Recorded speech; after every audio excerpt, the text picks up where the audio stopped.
Welcome to the Holy Cow. Today I'm welcoming Dimitri CROOIJMANS. Is a heat stroke in Leiden. It's a B, hey, Leiden. Um, and there's a cold front in Johannesburg. I've let Dimitri know that he doesn't have to keep his clothes on during the presentation, but we'll get going. Dimitri, he is the object cause of desire.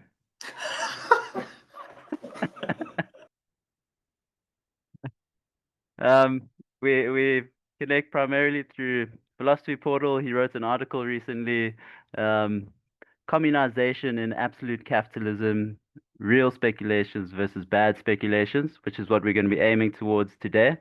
I've got a feeling that maybe like a almost more of a narrative-based initial question um, towards the writing of that article is probably where I'm going to land the first question, but maybe a bit more introductory wise. Um, Dimitri is the furthest left of anyone I know, so he's far left. But he's not left because he's left. He's left because he critiques the left, and this is an important position that he takes, and something that I feel a deep affinity to. Not necessarily because I'm left. I guess I'm still discovering. At Philosophy Portal, this early Marx course has just been undertaken. It's just been started. Um, Part of the logic behind that and part of the value that I find in Dimitri's work, and specifically this text that we're going to go into in a moment, is beginning to, I think, get clear or provide the means to begin thinking about money and capital and how it operates, or the economy. It's this big, obfuscated, difficult to think domain, and we don't want to mystify it, but we also have to acknowledge the degree to which it's operating largely implicitly or not directly observed or examined or um, and this I have another question. I'm going to be just scattershotting a bit in the beginning here, Dimitri, then I'll land it more towards the like a narrative kind of question. But there's this idea, the the text starts with this recapitulating the way that Cadell Last has recapitulated this new atheist progression as movements in spirit, applying the movement of the phenomenology of spirit from reason, spirit, religion, and locating these in popular intellectual figures. Um, I'm gonna link all of this stuff like the books, and I'm assuming that people who've clicked this link have some familiarity with your name and then with Cadell as well, and with real speculations. Um, it's it's it's tying these figures together in a recognition of how they thread into one another by means of how their worldview or their enactment, the lack in it, and the one is replaced by another by a certain lack. And something that comes out in this paper is that idea that all of them are, in a sense, unified or can be spoken about as having this implicit, the consequence of the, they are ideological symptoms of labor as God or of capital as God. That's, that might be like a key thing that I want to understand uh, further or press into in this conversation. Um, you're running a reading group on the Slovenian school. We're about to finish Mladen Dollar's book on the voice and nothing more, and going to the odd one in. You have Channel Actual Spirit, as well as the Substack. This is where this piece is located.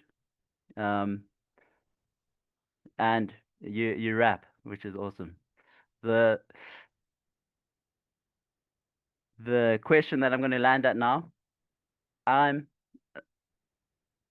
I'm interested in how this specific piece came about, like your process of writing it. I mean, how long you've been writing it, what inspired the writing in it, who you're addressing in writing it, um, the your sense of the network that you're putting it into, what you hope it will serve.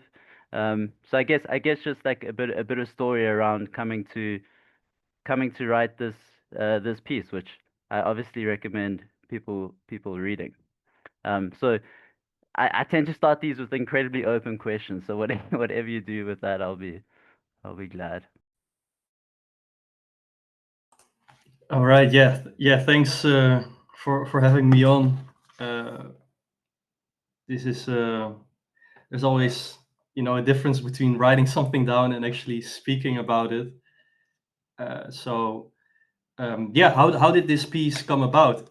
There's different ways to look at it. In one way, I've always been living up to writing this piece because since my teenage years, especially when I was 16, I started getting into political theories, especially leftist theories.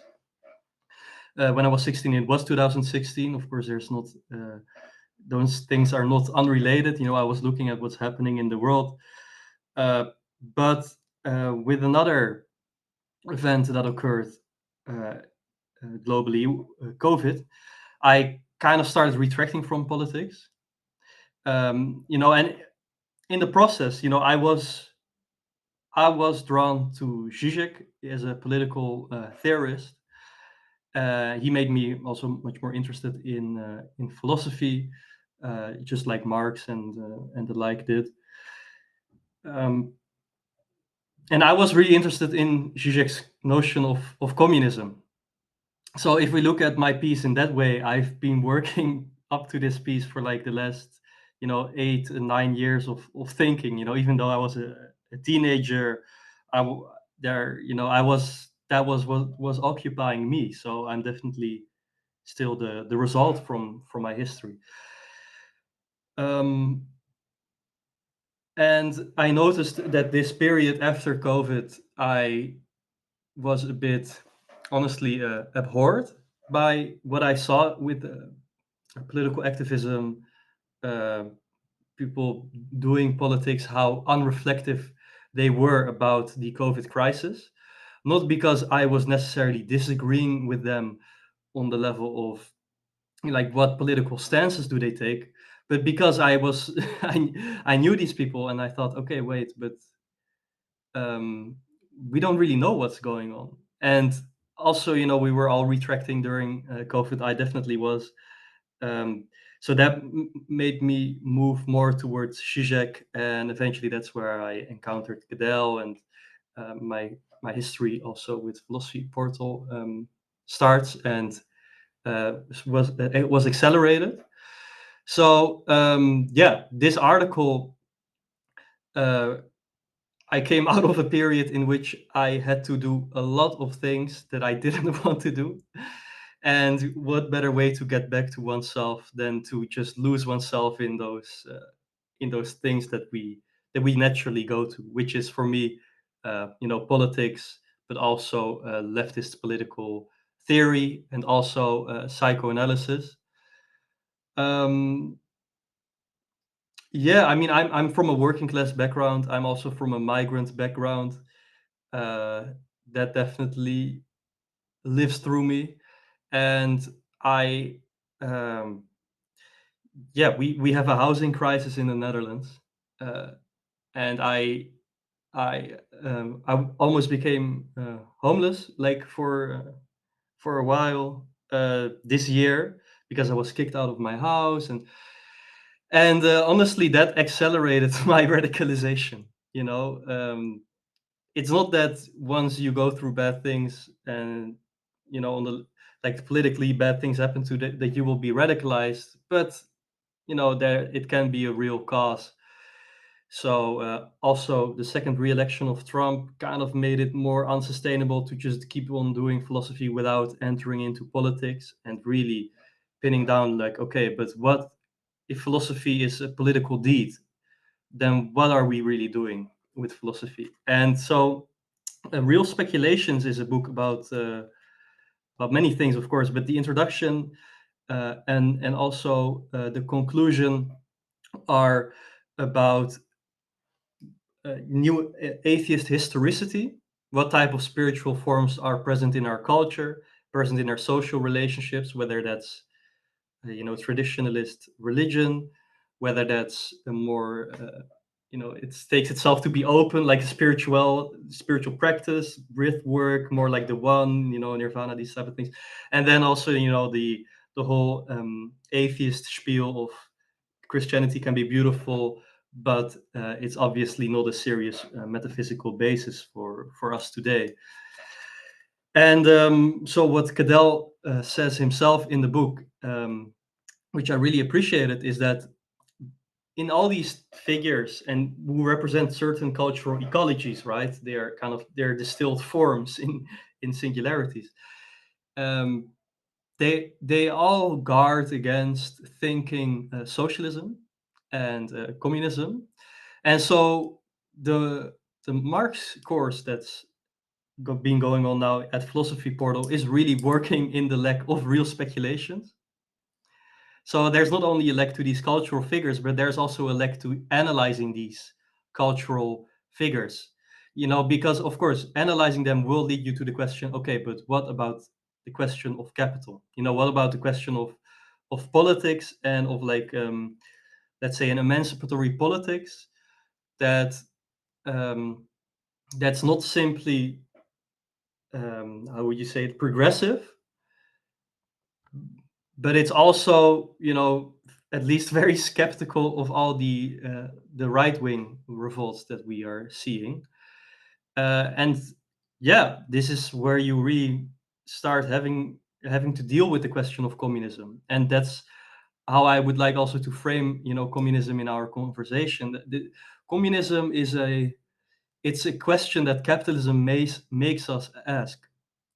Like, we are living in capitalism, and if you will read Marx or Marxists, they'll not fail to say that capitalism is a transitory system. It's not natural, in other words, right? Because the right wingers say, well, capitalism is just natural. Then the more progressive types say, well, maybe it is, maybe it's not, but we can't change it because that's what we're in. So we just have to improve it as best as we can. And the communist rejects both of these.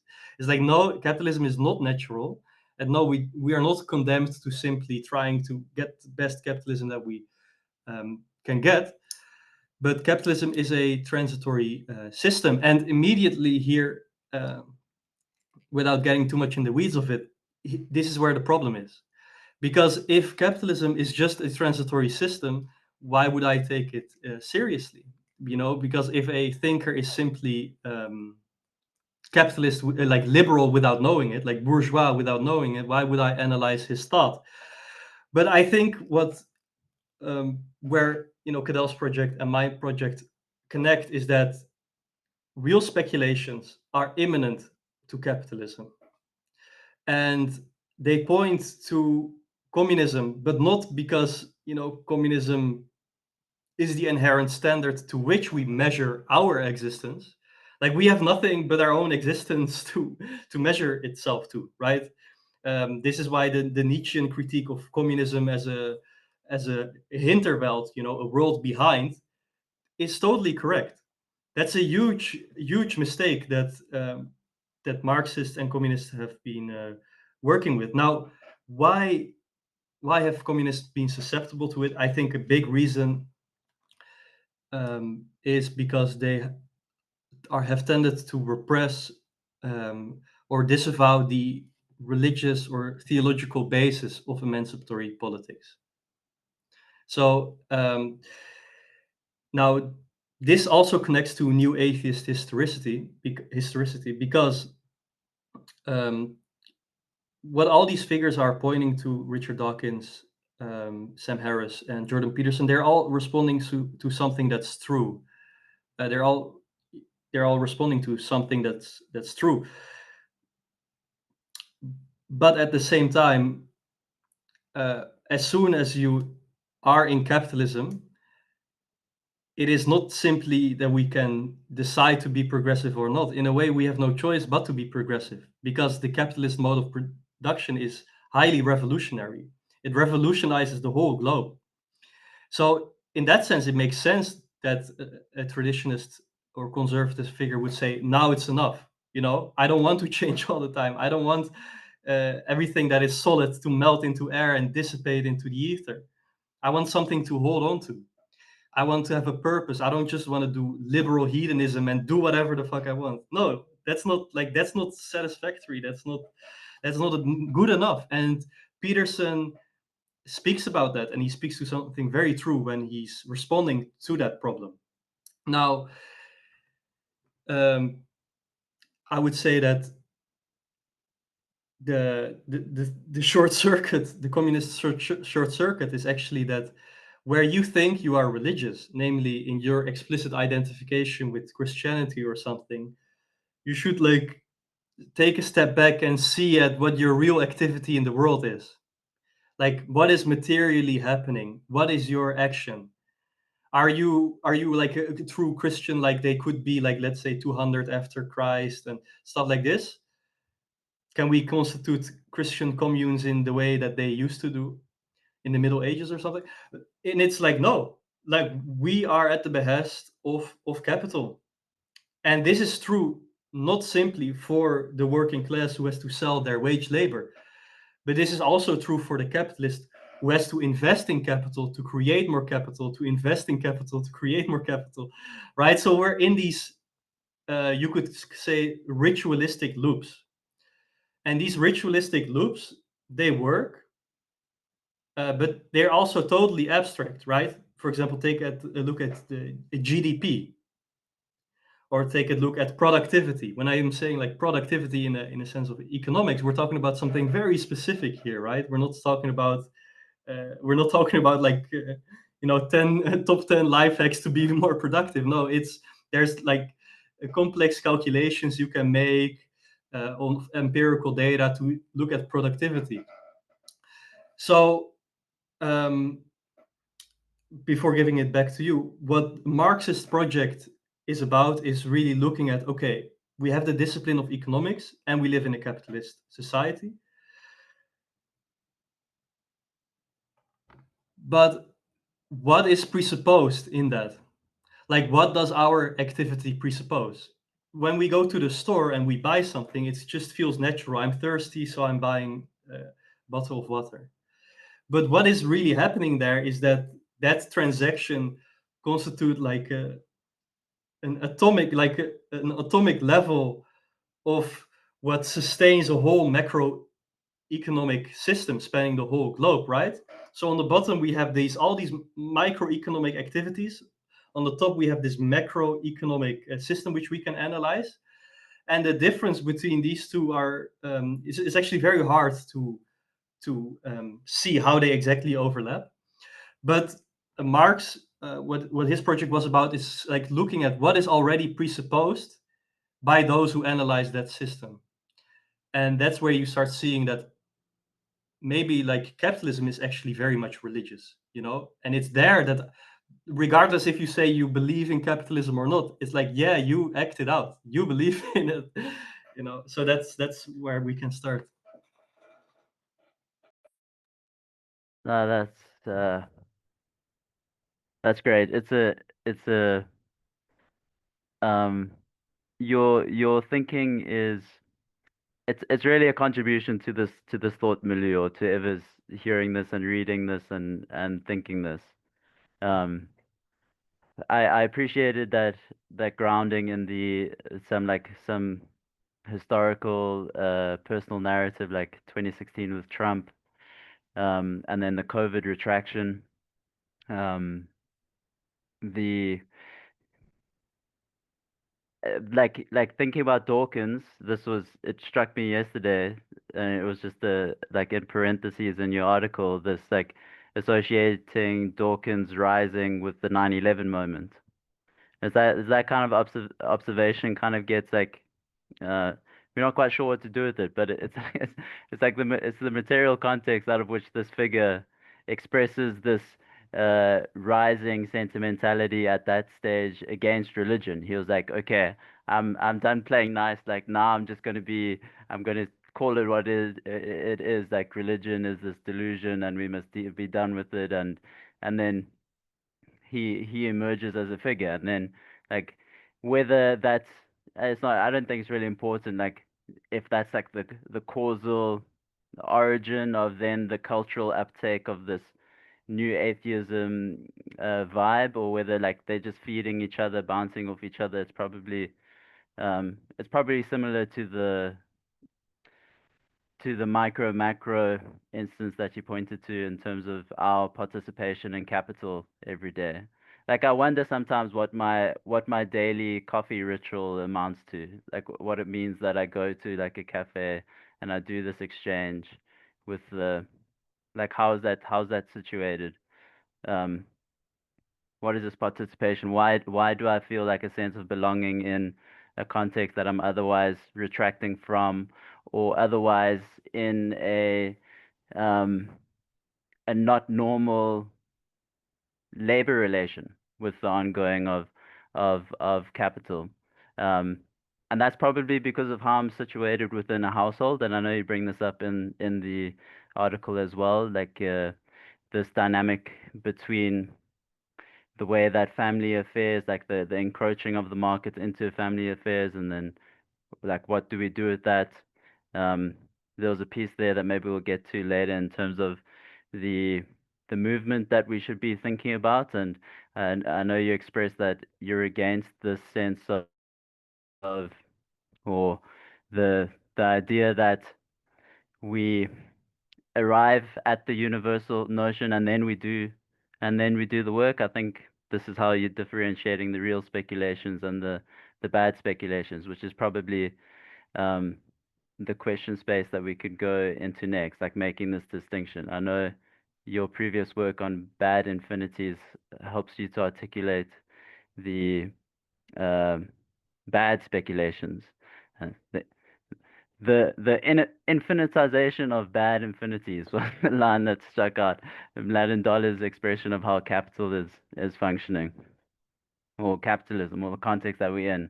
I could definitely also hear you riff on that a bit, opposing it to these real speculations, and how I'm seeing this difference is in what I was expressing now. Like the there's this way in which the antagonisms in which we are situated in, that we can, once aware of them, use them to our interest or to our project.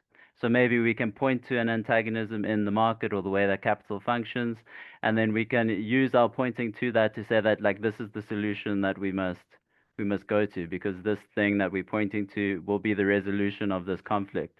And once we get that thing, then that conflict will be resolved. But now the whole emphasis is on getting that thing, where that seems to be what you're identifying as bad speculations. Like the real speculations, and this is I think another question that brings it into the personal enactment. Like the real speculation is from being embedded in the antagonism, and this was the way it was expressed in the article, like being embedded in the antagonism such that it's you come to know its inner logic.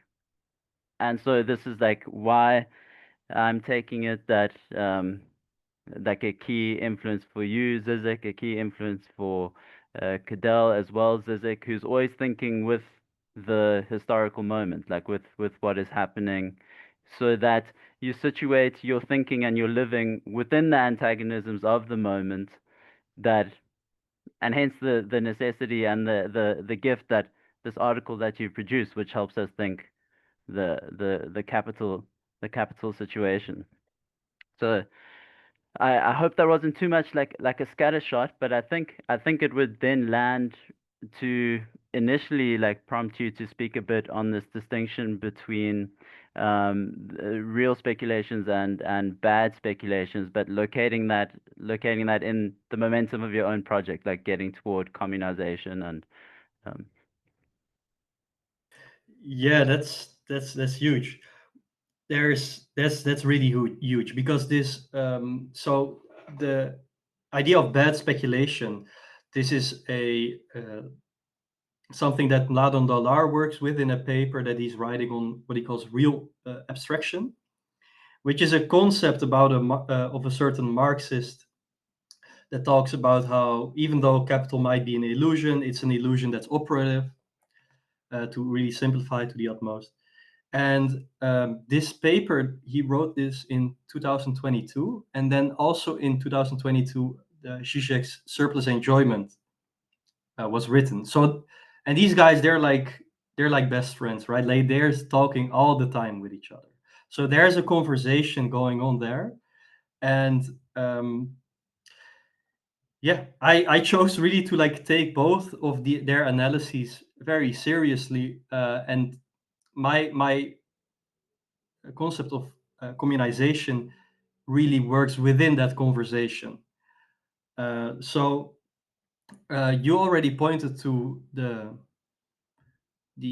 let's say the dialectic of universality. So it's not like usually when we think about universality, we think about an all-encompassing idea, right? Like we are all human or something. We are all human, but then it's like, yeah, but I feel barely human, right? So how am I going to live up to that? And so I'm constantly striving and seeking to be the best human that I am.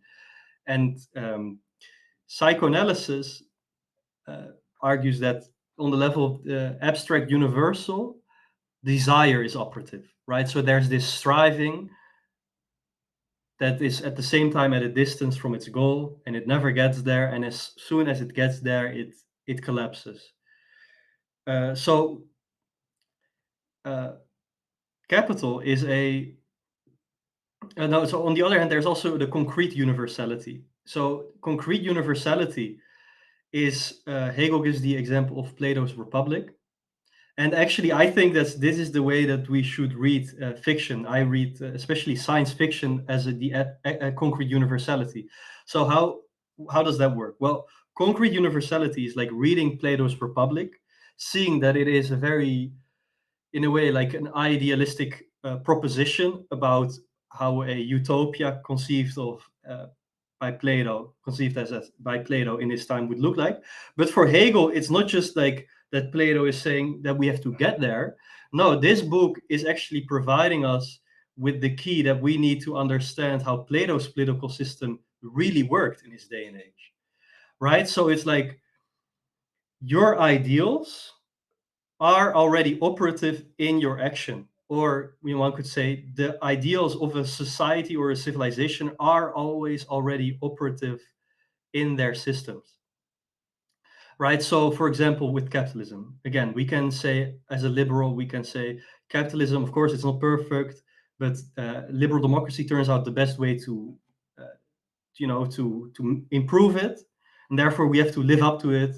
And even though we'll never be there, and some liberals actually thought, no, we're here, like, and this is it, like this is the end of history, right?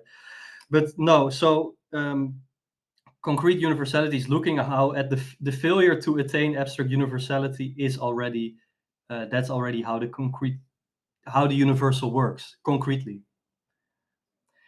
right? So this is also speculative. What I think Naden Dolar is doing is saying it's not just that capitalism is a concrete universal, but it's actually a you could say a concrete abstract universal, or as he says, the infinitization of bad infinity. So first of all, how is capital a bad infinity? We just mentioned the transaction process, which is of course about the circulation of commodities, of money, and of our abstract labor, right, which expresses itself in value. So the little formula Marx has here is C-M-C. So there's a commodity laying on the counter, you get wage labor, which is also a commodity for Marx. So a special type of commodity, you get wage labor, you get, you sell your wage labor, you get money, you buy a commodity, right? And this is how you sustain yourself, of course. So this is the circulation process from commodity to money to commodity, and you just want to consume commodities, right? You just want to use them. That's not how capitalism works anymore. Aristotle was also speaking about the perversion, so to say, of the circulation process. And this perversion of C-M-C is MCM prime. So instead of getting money so you can get a commodity, and so that money becomes something useful because you want to consume commodities, money itself, weirdly enough, becomes useful even though it's completely useless. Why does it become useful? Because it's self-generative, seemingly. Seemingly, not. It seems self-generative. It seems that you can just have money, invest in a commodity, and then get more money back. So this self-bootstrapping of money, that's what we call capital. And capital is not simply a huge pile of money. It is also literally the means of production, right? Like that is also capital. So you can get more factories by investing, the fruits of, by investing the profit you have from owning a factory into starting a new factory. So your capital increases, right? And it's expressed by the money form as a very big number, presumably. So this is the C-M-C to M-C-M. As you can see, it's a perversion. It's where the element money becomes self-serving, and that's what capital is. So, of course, this existed before capitalism. Like this mechanism is not unique to us. Aristotle was writing about having addictions to wealth for its own sake and stuff. What's special is that we have a bourgeois society and industrial forces of production that is really held together, you could say, by this mechanism. So a Marxist is not really satisfied yet with this explanation of that abstract formula, because the thing is that MCM yes, maybe money can be self-generative as capital, but there's another side to that, and that is that capital accumulation is the production of surplus value. And where does surplus value come from? It comes from labor, from the labor process. And so capital consumes the labor process, which is, I'm talking about the social practice here, right? I'm talking about actually concretely doing like building things, or it could even be service economy. Like it doesn't have to be literally building things, but they accumulate capital, right? So production of surplus value is really is where capital infinitely extracts from nature and from humans. It extracts from labor. So this extraction is also immediately a conversion. Like you're turning a concrete labor as a social practice, something that you can empirically see almost. Like you're turning this into a little abstract formula that has to be repeated on and on and on and on. Right? So, and the capitalist is not the capitalist has a different function regarding that formula, but it's not like he is in charge of that formula. No, he's not. Like both parties, capitalist and worker, they are self-sacrificing for capital. So another way to say what is capital really? Capital is a social relation.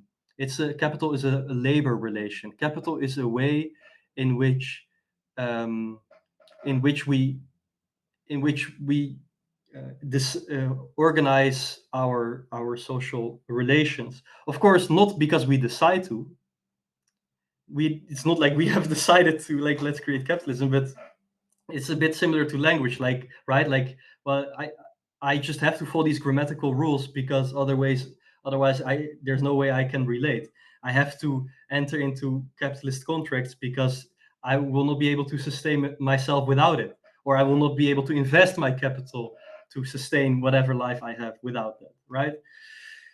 So real speculations versus bad speculation. A huge problem that Zizek has wonderfully like honed in on in capitalism, and something that you can see reflected in Marx and communist movement in general, is basically goes along two steps.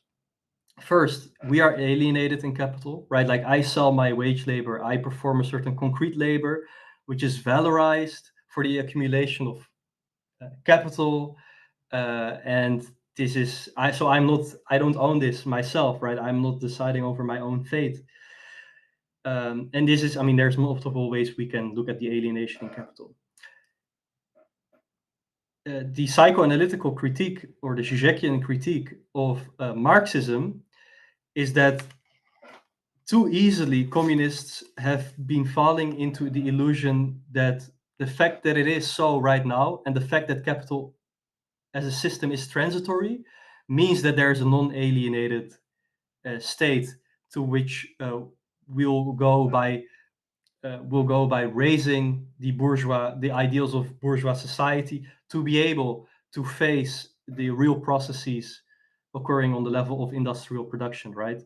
To face up to the massive waste, to face up to all these unconscious processes, and to say, yeah, that's us doing it, and we're not in control of what we're doing, but we better assert a political will over capital for higher causes like emancipation, so everyone, so needs can be met. So people don't have to work, so people can actually focus on their creative labor and do all the spiritual and religious practices that and the artistic practices. Well, so yeah, it sounds very beautiful, but the problem is in these two formulas too, actually. The problem is that as soon as we start asserting a political will over MCM, we can just basically revert to CMC and change the way capital functions, but we can't really how do we relate outside of capital? We don't. It's not clear at all. And communists will say we don't have a blueprint, blah blah blah, but still they will measure up our society to that communist ideal in which this capital alienation will not happen. So in psychoanalysis, this is, in a way, it's even ridiculous. It's a kind of a pathology, because the subject itself is the core of alienation. The subject is the core of alienation. So what capitalism does, which psychoanalysis is also to be critiqued, because it has very much been very liberal and bourgeois. What psychoanalysis does, it can point out that this this alienation that you will think that will come to an end is actually how capital reproduces itself. Capital reproduces itself not only because of its alienation, because it's an alienated labor relation, but it also sustains itself with the idea that we can overcome this alienation somehow, or that we can overcome alienation as such. And so the question is here, can we overcome capitalist alienation without the illusion that we'll overcome the alienation constitutive of the subject? And that's really the to talking capitalist, the gazillion-dollar question that I'm trying to really take seriously in this article. So let's just repeat that question. Can we overcome alienation in capital, or induced by capital, or of capitalism? Then you say without, can we overcome? So in a way there's two alienations. There's the alienation inherent to capitalism, and then there's the alienation inherent to the subject. The former one, the alienation of capital, presumably it can be overcome, or it's transitory, right? It's not eternal, it's not natural. But it reproduces itself also with saying that we can overcome our alienation that is constitutive of us, which communists have also been guilty of. So can we radicalize the communist project and the psychoanalytical project at the same time by thinking, can we overcome the capitalist alienation without the illusion, without reproducing the illusion that will overcome the alienation constitutive of the subject? And that's the only way to overcome capitalist alienation. That's really the thing. It's not just because I am interested in psychoanalysis that I want that. No, it's we are going to reproduce capital if we do not make this demarcation, if we do not make this distinction. So it goes right to the heart of the communist project. And yeah, I've tried to really bring this out in my article. Yes. So the way I'm following that is like part of the way that capitalism hooks us into its motion and perpetuates and reproduces itself is by playing on our alienation and saying that the commodity will fix that or fulfill it. So the our drive or our desire for the commodity keeps that going because it's resonating with something true about being a subject, about being a person, Yeah. that we are split or we are um, non-identical with ourselves. We uh, we have the vague sense that there's something wrong. So then the okay, I mean it's a it was such a it's so nice to see articles of this length on Substack, and like it could even be published elsewhere. I think like I was wondering like even like a book format. So I was having a bit of a sense now that we are it's going but like a poverty of riches is the feeling like maybe trying to grab too big of a thing or too big things um at once or include too much. I at least have that anxiety because um, I want to address things. It might belie that anxiety for myself to express how I see like the structural movement of the paper. So we have the title, the communization and absolute capitalism, and then we've just gone on the real speculations versus bad speculations. You set up by like contextualizing as I'm seeing it, which is taking in parts Cadell last book, Real Speculations, setting up the historical moment as well, specifically this analysis of the uh,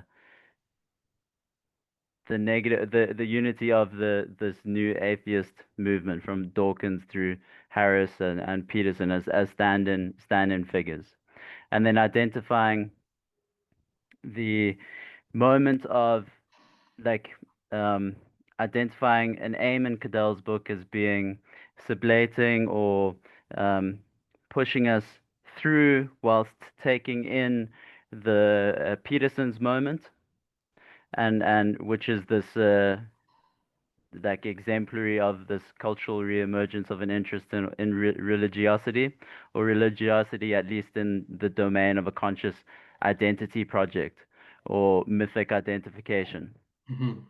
rather than actual embedded daily rituals, which is the critique that often capitalism functions more of or as our religion than our the religion that we explicitly identify with. Which I like to add in case any of my Christian friends are still interested in what I'm saying. That the daily motions are relevant to your faith. It's relevant to the body that you're feeding and you're feeding from. Um, I have just on the side here in terms of my own projects trying to think perversion. I try to think the way that I try to think the human organism and its energy flows and how it feeds different bodies. So like you think about it like a social substance and then also the formation of your own body, or it's a capital body. So like what if there's something self-sacrificial to our drive or to the formation of identity, then this is where I think like the importance of getting that notion of sacrifice right, which is in this domain of the Peterson reminder that he gave to culture, and also this idea of finding work that we want, like the wanted work, um, finding drive essentially. What is it that we can okay, but putting that aside, and it's an endless temptation to go into things, but I'm still trying to give like my sense of a movement through. So you're locating it. You give some definition to real speculations. You oppose it to um, bad speculations. You're putting it into the theoretical space. One of the key insights you have you're expressing there in terms of this, what do you say, like the dialectic of the universal, the functioning of the universal idea, or the way that the universal idea functions, and its abstraction has concrete consequences, or its existence as an abstract has a concrete consequence in how we work about our things. So we like pine for Eden. Oh, we have this idea of the whole and the harmonious functioning of society, and capitalism sustains itself by that, or it even enters this perpetual motion of self-critique that helps it move forward Yeah, towards that exactly. communized end, which is this. It's wonderful how I expressed this communism as, or capitalism as, making us ask the question of communism, and then also your emphasis in terms of communization as being or the work of it as exposing a problematic. So Mhm. this imminent critique, or this internal critique. So we have that. You then have like a very uh, I don't know what the word, like a dense or logically laid out exposition of Marxist value form, Mhm. which is incredibly helpful, and it's probably like the um I don't know why I'm trying to come like it's like theoretical, or it's like very logical, the laying out of those steps. So like a movement that one can go to for the core concepts as this kind of like under labor that you do before introducing, I think, the idea of communization. Yeah. Then you introduce the looking at like what's the techno-feudalism stuff, like Yeah. the um, real concrete examples of how the the software that we're using now and the computers that we're operating from, how that develops, how these idealistic drives are involved in the originators of such movements who develop software and aim for it to be open source. And there's a trans party in South Africa it's died out, but it was at its heyday in this open source time.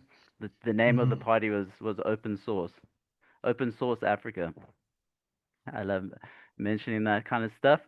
Then after that, it was very disappointing what you what you said with that, because it was like you said like the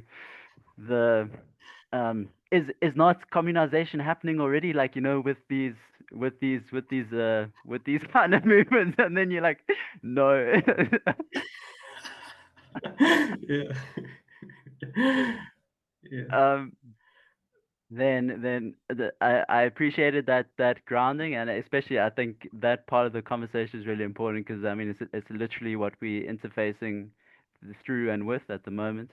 You and I have never met in person, or like in flesh. We haven't shook hands. Mhm. The that thing goes into the part that was probably the toughest for me, and it probably just this combing situation. Like you start at the and then you knot it out, and my experience of reading is often like that, like the beginning and then keep repeating a beginning. And this is, again, for anyone who hasn't read it, like often um, a text that is philosophical, warrants or needs like multiple readings. So it's a testament to a text itself that it asks for another read, and that it yields on another read, um, which I guess is part of this motivation for like the mapping process that I'm in now. But you then go towards the end, and this is where I get less clear into like articulating what is meant by absolute capitalism. Oh yeah. Yeah. Um, and then I think that's where your I'll say like your communization theory um, uh, gets put into play. If that last bit that I said is accurate, because it's the part where I'm kind of least uh, uh, um, making sense, like maybe you can fill that out, like how if you have any amendments or inclusions as to like that general mapping of structure, and then this like this idea at the end of how you if you uh how is communization functioning in absolute capitalism at the end? Are you making a proposition? Are you suggesting a project, a line? And this is reminding me of your initial what you shared in terms of your personal story of like, is my philosophizing a political act? And if it is a political act, Mhm. then what am I? What does it mean? Like, I have a feeling those two come together in some way. Um, but if that's enough, is that enough of a question? Yeah, yeah, very much. So yeah, I mean this is great. I really love to hear how you're reading this. I'm glad to have disappointed you. Yeah, I was. For reading this, I was actually doing a lot of research about people who call themselves communizers, or at least they propose communization. And there's a book by called Communization and Its Discontents, and it's an anthology. Lots of people have written about it, written in it, but the very preface, uh, that's really where the problem starts. That's really where the problem starts, because in the preface, this the author is writing about how the left has disbanded, fallen apart after the fall of the Berlin Wall. It seems so hopeless, with this communization theory. We're kind of getting rid of this idea of the working class. Only the working class can save us. But then still, he wants to hang on to some smidgen of hope, a smidgen of, oh, but maybe this and this, and that's really, for me, that's what the problem is. It's like, um, I there's this. I love hip hop, and I get lots of life lessons from hip hop. Honestly, not by listening to the best, like, intricate hip hop, but just hearing what dudes speak from a real place is like, it's tremendously valuable. So I remember Chef G. He's an American rapper, and he's saying, like, for years, for all these years, I'm waiting on someone, and no one's coming. No one's coming. Like, and in a way, I feel like that's what the left has been doing since the fall of the Berlin Wall. But like before too, but before it made sense, because you had all these worker revolts, workers were self-organizing and stuff like this. But at the end of the '60s and onwards, like, it's been this very melancholic thing of like, there must be someone out there, right? There must be, and it's like, no.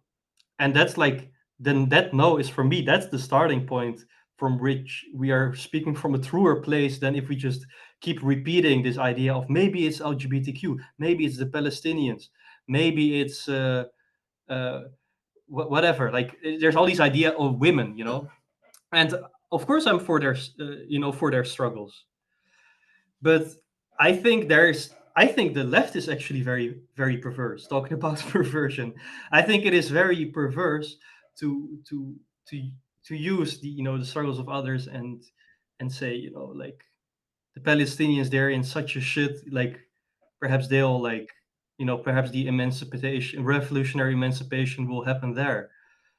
um well, maybe it will just not. Maybe it will just not. Maybe it will just stay Islamicized. Maybe that will change. Who knows what will happen?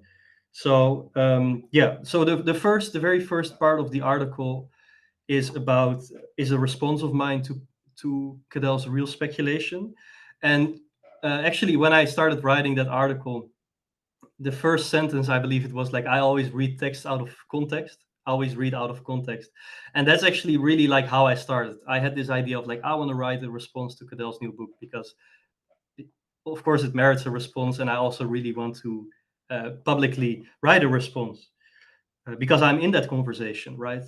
uh, it's not just another book for me in that sense. It's like, okay, we're implicated in the process that has brought it about, with Philosophy Portal and him being a friend of mine, and a mentor too, philosophically. So I wanted to write a response, and also I wanted to take up the challenge that Cadell laid out for the reader, but also for himself in that book, which is the challenge of communism. I know he doesn't use that term, but that's the term Zizek uses, and that's the term I use. So Yeah, you like to note about sacrifice, the point that you make. I'm reminded of David Harvey's theory of capitalism, and then it's basically you have this circle, and in the circle you see all the intricate functioning of finance, capital, means of production, how wages come about, but then all of that rests on the what he calls the free gifts of human nature and nature. But the thing is, like, that free gift is also at the same time a sacrifice. It's just how you see it, right? It's just how you see it. Do you see it as a free gift? In a way, it's like we do, insofar as insofar as we don't resist it or don't provide a real resistance against it. It's kind of like, and we're unconscious about it. We're just like providing it freely, right? But in another sense, it's we're hollowing ourselves out with it, becoming, having our action based on a thing that is not us, which is, capital as a god, which we cannot help but serve. Right? I love when fundamentalists make that argument, like, you think you hate God, you petty little atheist, but no, you love God and you can't even help it. And it's like, yeah, that's true, but he just forgot to say that it's capital. It's capital, right? Like, we are subjects of capital. So there's no outside resistance um, to this. It's all we're in it. We're in the shit. We gotta work within it. Maybe some things we can use as manure. Maybe we can. So um, yeah, and so why communism? Why do I not just say I'm a socialist? Zizek's reason is because, if you just go to Google or big tech or whatever, like, these people themselves, they're quite comfortable with the term socialism. Like, everyone's a socialist nowadays. It's very easy. The mayor of New York, the guy who's going to be elected, he's like a self-proclaimed socialist. Socialism just means socializing capital, right? Which is, of course, in service of capital, because uh, that's how we keep the system going, right? And I'm not even against that necessarily. Like, I'm well aware that that can have a huge life-changing impact on tons of people. Um, that yeah, that I can also, it's kind of be sentimental about. Like, I do think it's beautiful if, like, something happens that lots of people can have something more, but at the same time, so okay, to take one more step back. Usually in communist theory, it works like this. It works like the critique of the Gotha program. What we have is capitalism.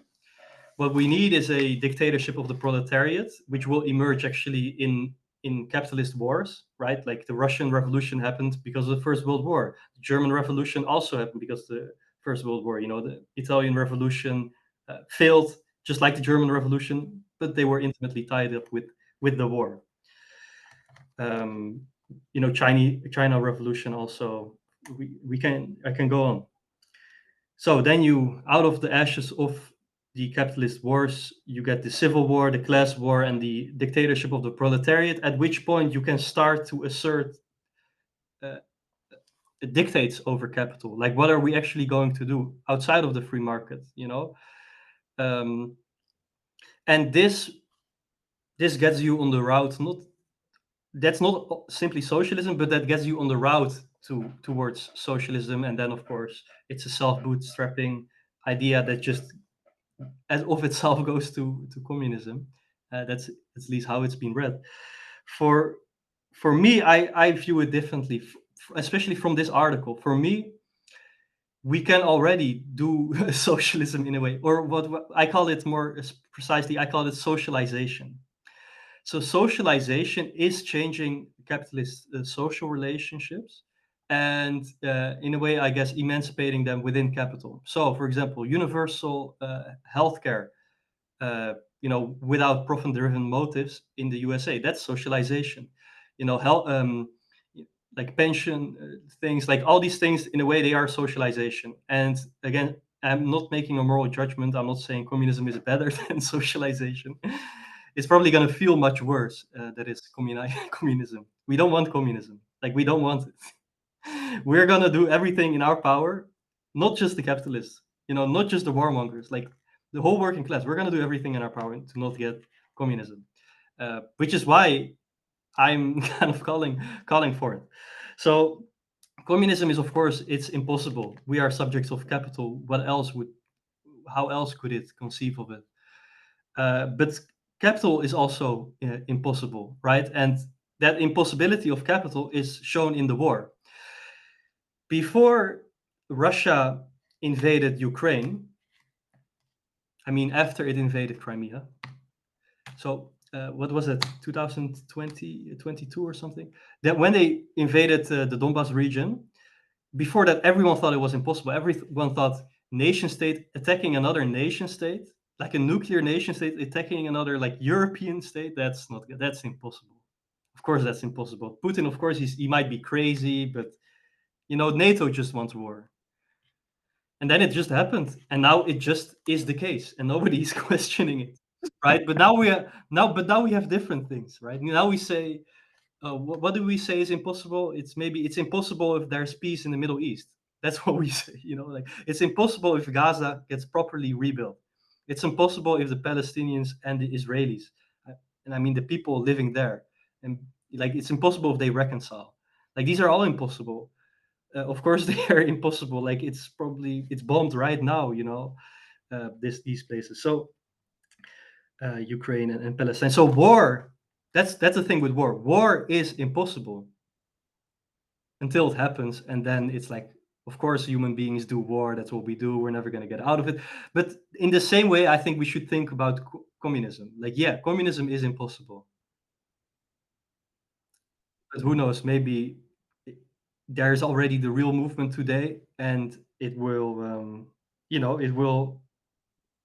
capitalism will be torn apart in such a way that communism will be produced. Not in the sense that it will be objectively produced, like it will be people doing that. It will be a movement of people. And so yeah, I mean, maybe we can go into that later. But my article, the last three parts, it's are about techno-feudalism, total subsumption, communist leadership, and also universal political mobilization, which is how I end the article. Which is like, these are all big questions, and I'm not tackling them because I'm like, yeah, I finally finished thinking them. But no, like we have to think the biggest questions regarding like us as communists. I'm talking about myself now. Like we have to think the biggest questions that we can. And I echo also the Zizekian gesture. There's someone like Foucault. For him, if you would ask Foucault, what is the soul? Foucault would say, well, the soul, you have to locate it within a certain framework of thinking that's produced by the power relationships of societies, and that's why it's different for the Greeks and for the Romans and for us. And he leaves you with nothing. Communists are lots of times quite guilty of that too. It's like, let's hone in on a little bit of things where little phenomena where capitalism is oppressing or exploiting us, and then leave the big questions of universal political mobilization untouched. Why? Because then we can keep the fantasy operative, the idea that maybe there is a working class. In a way, there's not even a working class. Yeah, I know we all work, and it's horrible to do things that you don't want, but you have to pay your rent. So it's like, I hate this job, but I hate it that much that I want to starve? It's like, no.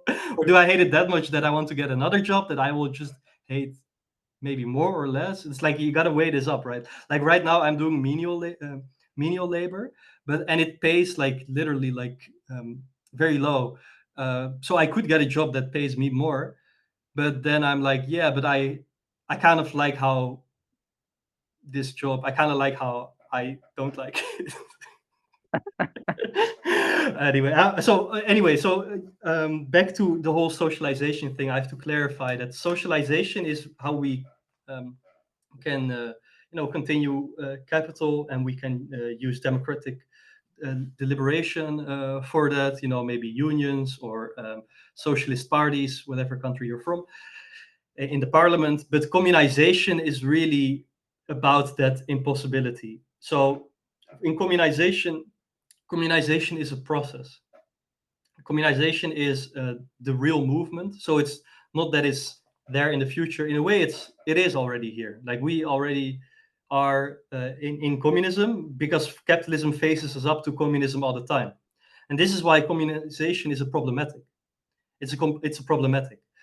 It's a problematic, and it's a very far-fetched, far-reaching problematic, which I think is very poignant today.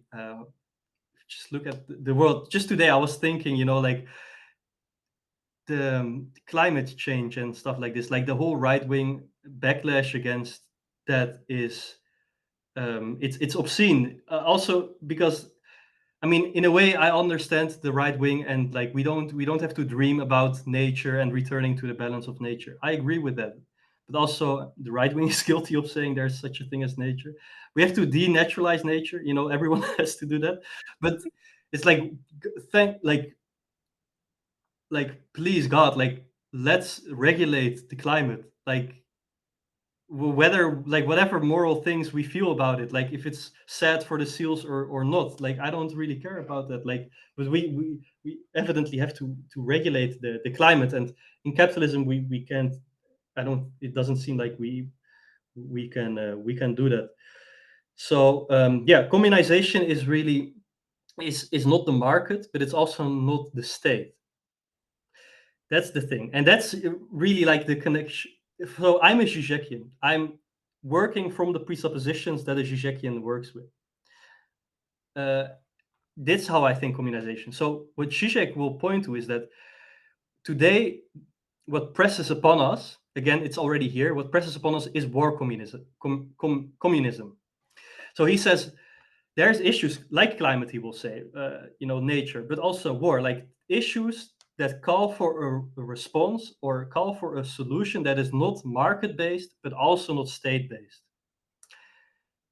It's war communism based, or I would say that this is really this is what communization is. So it's a way to get this notion of war communism, which still sounds like very much out there, and to immanentize it. So, okay, communism, let's think that as a process. So let's think that as communization.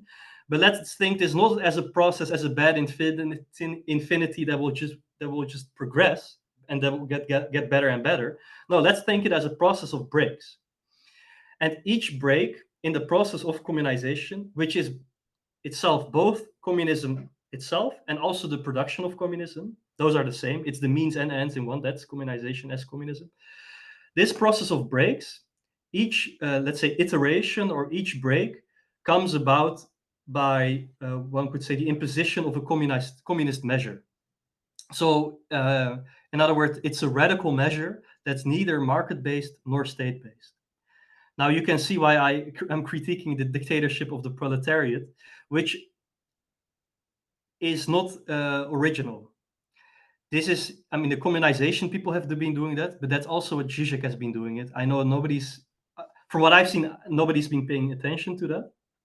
I haven't seen it anywhere, or I've just seen people critique it, like Zizek just doesn't do dictatorship of the proletariat like a good communist would do. But I'm never seeing dictatorship of the proletariat. I'm seeing war communism in Zizek, but that's not all of it. And I'll stop it right after explaining this last thing. So in Zizek, yes, he has all these talks about war communism, but it's not just simply war communism that Zizek is proposing. If you read Surplus Enjoyment, the latest theoretical contributions, he'll also talk about global communism, and he'll talk about how a type of system that our drives will not be hooked into the perversion of capital. Ultimately, at the base of this, it is because it endangers our reproduction as a species, as subjects of the family, one could say, or as subjects of civil society, and in that sense also subjects of the state. Like capital endangers us in that sense. And yeah, so that's, I can say much more, but I'll stop it here. That's yeah. This war communism. This idea that it's so yeah.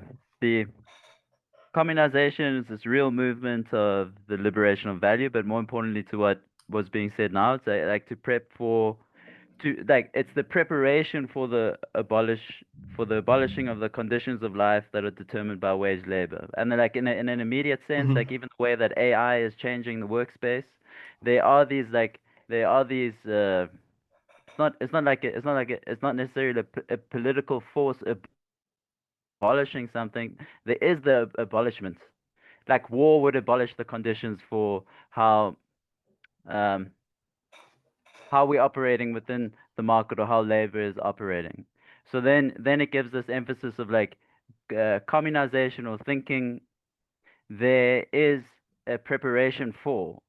So it's like it's a rather than this the positivization of the I guess the signify of like the dictatorship of the proletariat. And Mhm. this seems to like work in every, and we were speaking about it earlier in terms of the functioning of the idea of the universal. It's like Yeah. something occurs, and then that signifier lies within the the symbolic order. It's picked up as the thing, Yeah. and then now the whole process is reverted, like the uh, the your very attempt to get the thing is why you but I'm not saying that very clearly, but the fact that that structure reiterates say into it can reiterate into a Christian structure or into like a Christian identity. And let me just try and think of how that might play out. It's like um my my my certainty that I know what heaven is, my certainty that I identify the kingdom progressing can and my requirement that others join me in that momentum can be the very thing that blinds me to the movement of that kingdom in my actual uh, Mhm. life and process. So like the images in the Bible that are used is like the kingdom is like yeast in bread. It's invisible, but it's what makes it rise. And yeast like spreads like so it isn't the the vision that's fallen in love with the universal idea and tries to achieve that which obfuscates the where one is or one's relations, which was how you began how you began your last answer about this the smidgen of hope is the problem. Like the and for me that it totally resonates with how I read verses like in it's in Romans somewhere like a hope that is seen is no hope at all. Like like the hope that is acting toward a vision of like the outcome or something is then how I would think about it. But then also like to just like further impress the that there are these threads, and this would be in the broader context of Christian atheism, which is the framework for the theopolitical uh, context or projects that we're gesturing to. And I'll say why I'm also mentioning more of this biblical stuff in a moment, having to do with identity. The it's in Hebrews, I think. It's also one of the often quoted pieces, but it's like the the the ancestors who we venerate or who we admire in that context is like Moses and the prophets, etc. They were the ones who interfacing, the Bible doesn't say interfacing, but who made the world from what was invisible, such that the world that is Mhm. visible to us now was made, it came to be visible from what was invisible. But the human actors, as these ancestors that are venerated, were the ones who were standing in their historical moment, interfacing with real impossibility, not the impossibility, um, the perverted sense that you're pointing to of like uh, the way in which our sense of a concrete impossibility naturalizes us to a condition. Like we think that uh, peace in the Middle East is impossible. So now we relate it to an impossibility, but we've seen the impossibility. So it's not like there's content there that is antithetical to this idea of hope or of faith that is being put. put forward, which that all in terms of the way that you like yeah for communists, and then you're gesturing to us, and then but gesturing to the personal us, like myself as a communist, but us, or like this play of identity is what I think about a lot, or how I plug into most this Christian atheist momentum of thought, because it's a there's the recognition via split subjectivity or barred subject that we are not identical with ourselves, that our projects of identity inherently fail, and it turns out this failure is actually a good thing, because that reiterated failure is the emergence or the recognition of subjectivity, or is the formation of subjectivity, which is Hmm. also, this for me is like Yeah.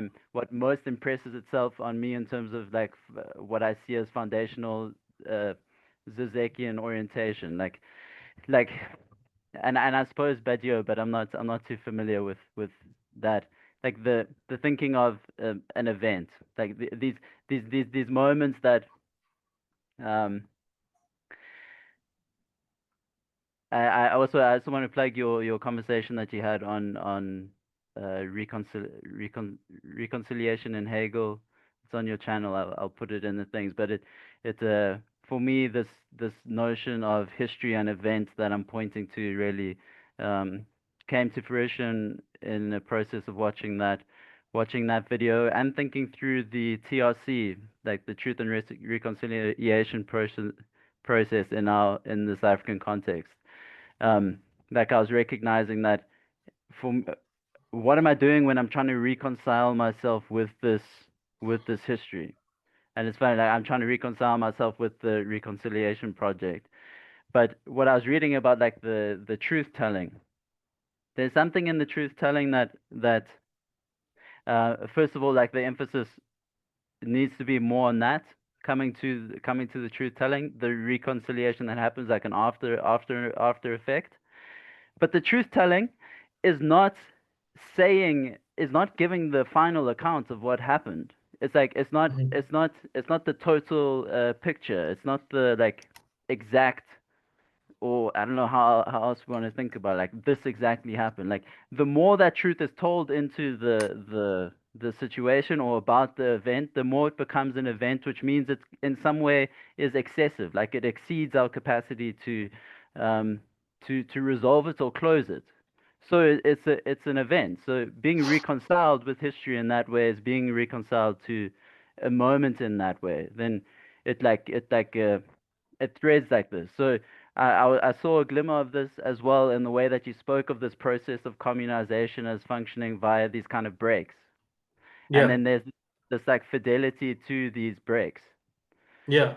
And some impossible um it was also how you framed Hegel's own project in the science of logic, and Cadel's, that like it's like a highly contingent decision Yeah. that then becomes like it retroactively becomes part of a what we can see as a progression, but that it's even dangerous, I Yeah. think, to like express like seeing it as a progression, because you don't want to reduce it to um I guess this is where your concept of bad infinity is really helpful, because we can reduce a historical story to the foundations for a bad infinity of looking forward. Like history has moved this way. I know the exact story of how it's moved, so it's clear that the progression means that way.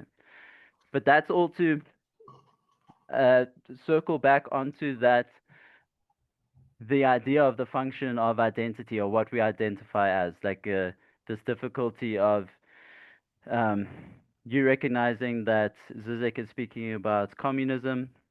He's using that signifier. Godel's expressing this hesitation around, and Mhm. notably so. I mean, his recent Substack was Yeah. Marxism as a signifier. So it's important for us to be careful around the use of the signifier. And then like, do I identify as socialist? And then Zizek is, it's, it's. I enjoy the insights or the observation that like, wait, who's using this signifier, and like, do I want to be identified with those who are okay with using it, but they're embedded in situations that I really have a problem with? Um, like for me, all those dynamics in my personal sense come to that signifier of Christian. And I think there's like this there's what I try to I'm writing at the moment in terms of like a pervert's guide to being Christian is that that that like structural Nice. that the we might talk shit about perverts in the future that you were really on this the Hegelian shitting a couple weeks ago, which Oh I'd like I'd like to pick up at some stage. Um, yeah. I like to pick up the shit. That's horrible.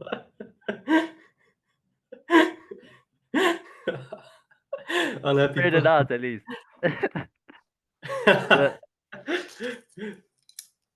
so so it's just maybe it's a small observation, but for me, like it's been functional almost the fact that I share a signification, symbolic identity with enactments that that I really disagree with, or that a disagreement is not too much, but like it's the same thing as like your um I'm I'm left, but not because I'm on the left, but because I'm critiquing the left. It's like this. Then there's this like minimal identification required for that. Um,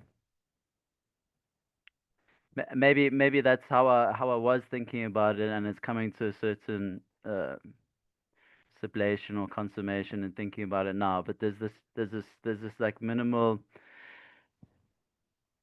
I guess I'm trying to think the project of identity playfully, and that might be a nice question to open up into. Like I'm linking that in terms of my own um, relation to the symbolic identity of Christian, but what, how are you, how do you see the, how do you see your identity as communist, socialist?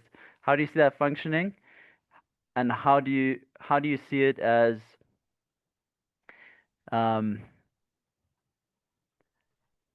how do you see it involved in your work? I don't know if like how do you Yeah, yeah that's good. Yeah, yeah, yeah, as yeah. I can do something with that. So I think the to go back to Hegel. For Hegel, the process of enculturation or like knowledge is negative. Like learning is a negative process, right? There is a multiplicity of ideas. There's A, B, C, D, and like they're all wonderful and they have different colors and there's so much choice. But really, the only true choice is the one choice that shows that the others are not real choices, right? Like that's a real idea. An idea is not like, oh, I have a bright idea here, listen to what I have, but it's like, look, my idea just disarms and it neutralizes all these other ideas. And to actually think, you have to work with this one idea that destroys other ideas.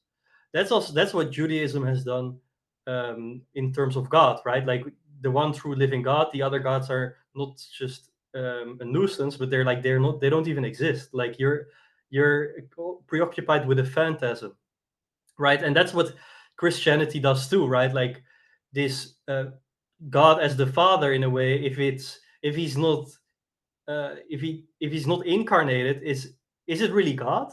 Not really. It's like a certain. It's a reification uh, of some yeah of a phantasm, right? That will not allow itself to be incarnated and to be realized in the word, right? And in the figure of the neighbor, for example, right? So it really like someone else who you look at, who you're shocked by, right? Because that's kind of like for Christianity, that's where God is. Like God is in that person, maybe fragile, maybe like another race, maybe like God is there where you God is which you overlook in others, right? God is like, yeah, you just walk around, you don't see anything, and but actually you walked past Jesus today. Like we do this every day. We walk past Jesus. We're like, oh no, Jesus will come maybe later, but like in the meantime, he's there. Like he's there. It's that little girl, it's that little thing that you ignored by yourself. So that's, for me, that's the real Christian identity, right? Not explicit identification, but taking that truth of God. And in a way, I think psychoanalysis is, you can even read it as a radicalization of Christianity. Because for psychoanalysis, since we've been doing the reading group with Nadan Dolar, you know that it's all about the subject, but the only way to get access to the subject is through the object. But it's not just any object, it's the object class of desire, right? It's the gaze, or it's the voice, or it's the feces, or it's the breast. Like it's these type of partial objects, like the way someone looks at you, right? The weird voice, like that's where we get access to, actually the non-existence of God, or like the non-existence of the other, or you can also say the non-existence of woman.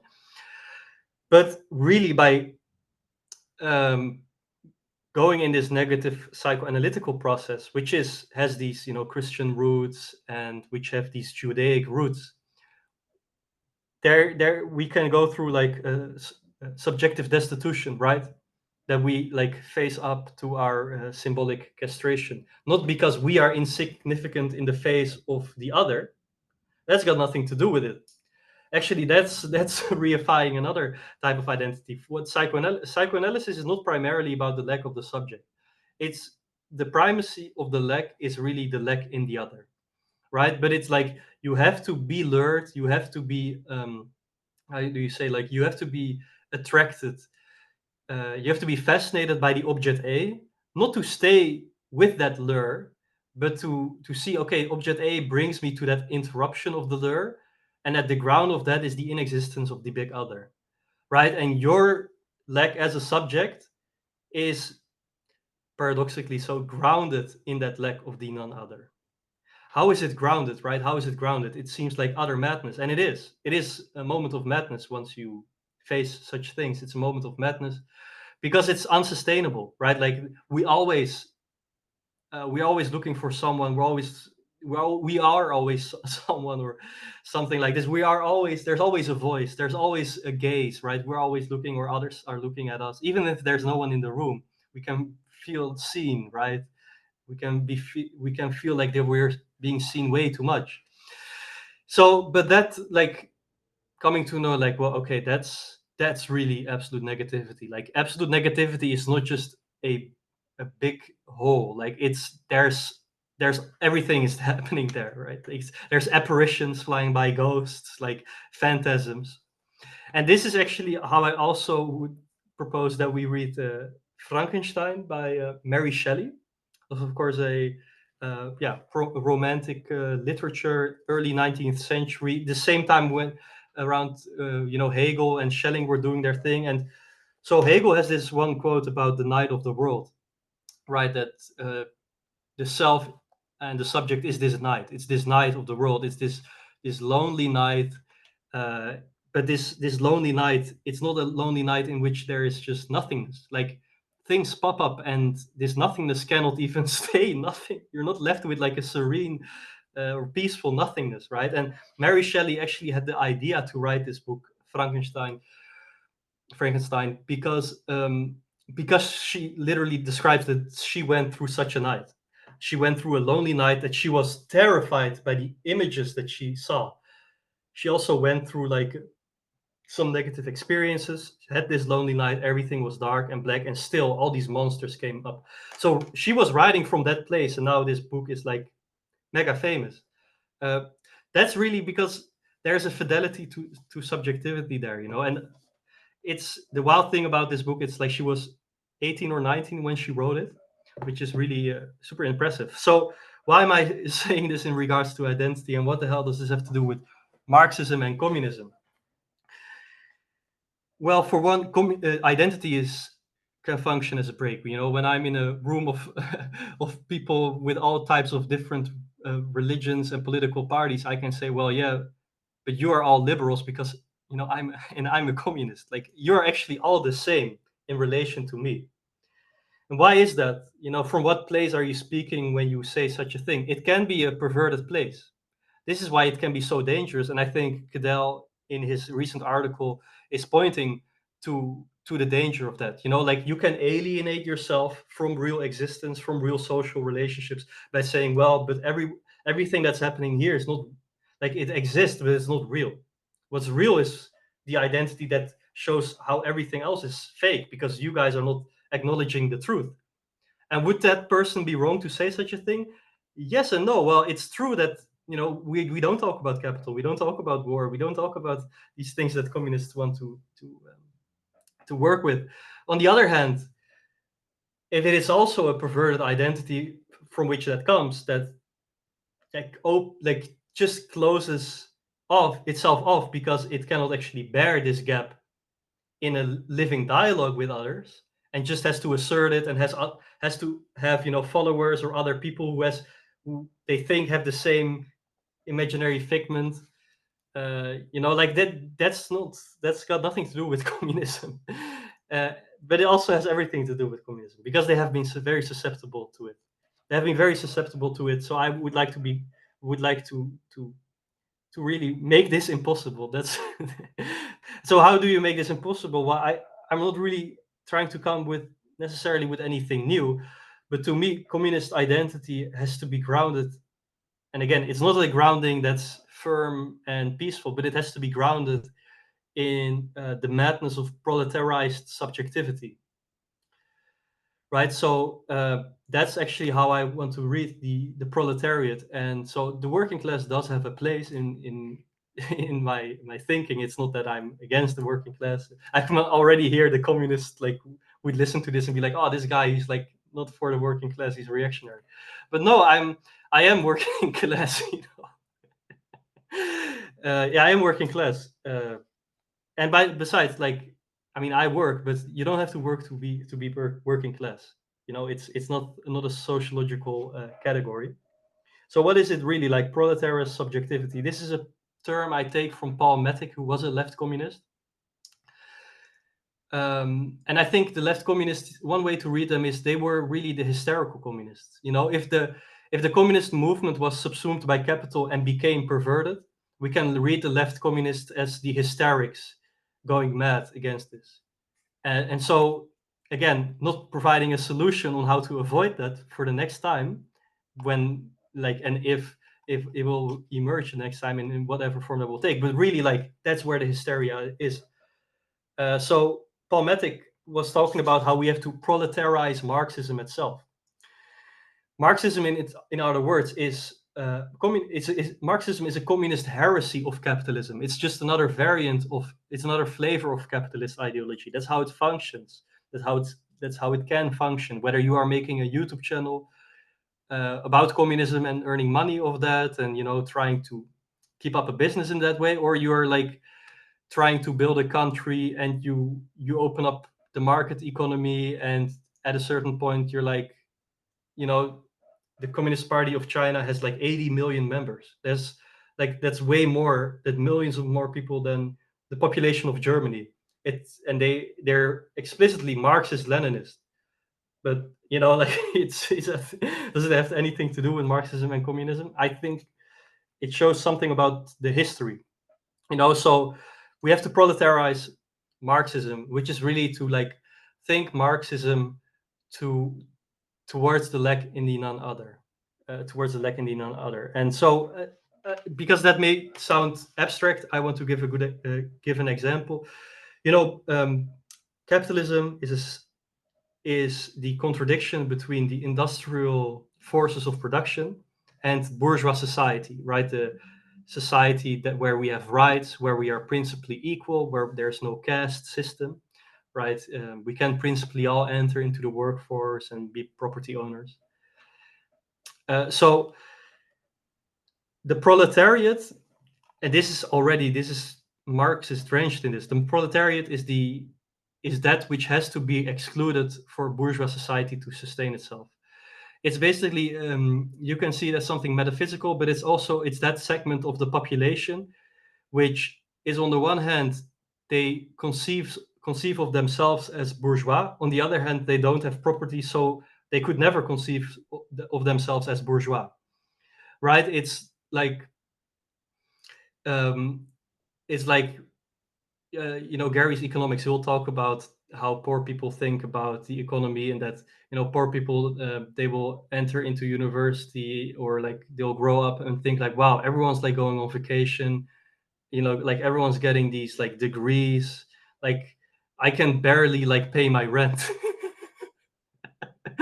Right, I can barely pay my rent, but then like I'm seeing all these people just like living life, and like I can't relate to, like I can't talk with these people, like I don't I'm maybe I would like that, I would like to have a car, like, but like I can't.